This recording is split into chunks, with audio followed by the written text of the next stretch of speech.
I want to talk about 3 of the best ab exercises. I'm going to show you a breakdown on how to do them. We're going to start that right now.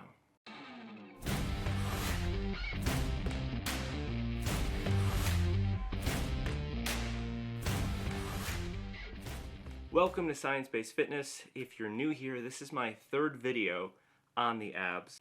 In my first video, we discussed if crunches are hurting or helping your spine. In the second video, we went more in depth and looked at if we even need direct isolation training or if compound movements are enough. Now we're going to break down 3 of the best ab exercises, and this is obviously partly subjective.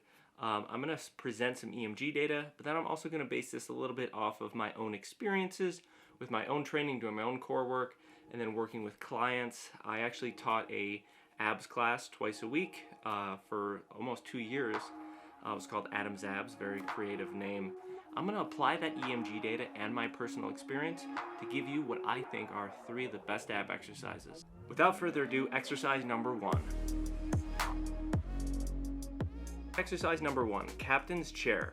Now, all of these exercises will require you to assess your fitness level and your abilities to do this exercise. This exercise is going to target our lower abs, or the lower half of our rectus abdominis. Now, the reason I picked this movement is because the EMG data shows how effective this is compared to a lot of the other ab exercises you'd see in a gym. Also, it targets our lower abs. All 3 of these exercises are going to target a different area of our core. Now, I want to give a variation on how to make this a little bit simpler if you're struggling to do the full captain's chair. And obviously, if you're new to this, you probably are going to start with the simpler variation and work your way up.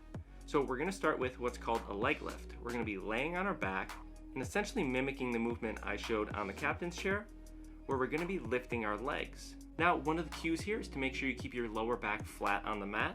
You're probably not going to be able to eliminate that arch in the back the first few attempts, but you want to focus on contracting those abs in and pressing that lower back flat. Use that cue going forward. Now, when we have our knees straight here, that's going to make this exercise more challenging, so a slight bend on the knees will make this a little bit easier. Once you've mastered that, we can move to the actual captain's chair. You can see as I go through this movement, I focus on control. I have about a 2 to 3 second count up and a 2 to 3 second count down.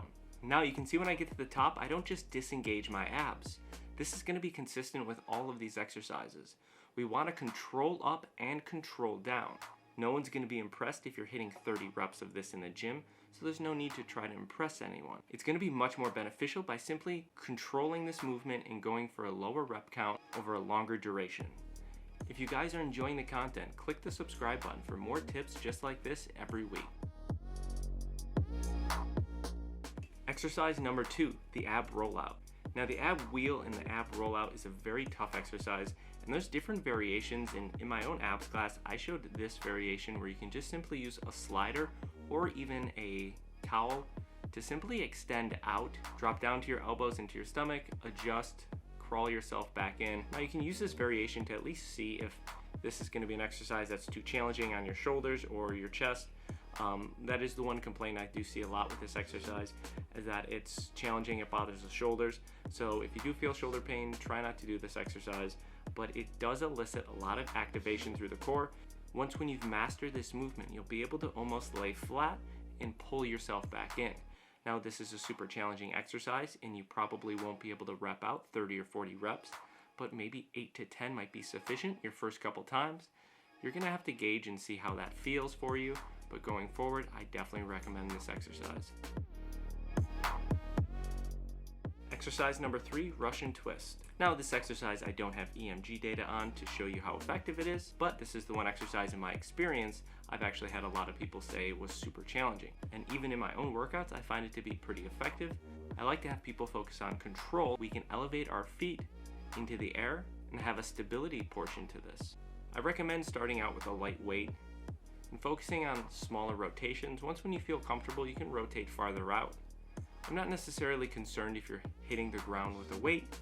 I'm more concerned with engaging our core, focusing on the muscle to mind connection with our abs and our obliques, and rotating side to side. Now, another variation to this is having something to lock your toes underneath. When you have this, you can actually lean farther back, making it more challenging. There you have it. These are the 3 exercises that I think are the best for the core. If you're not already doing them, try mixing them into your workouts.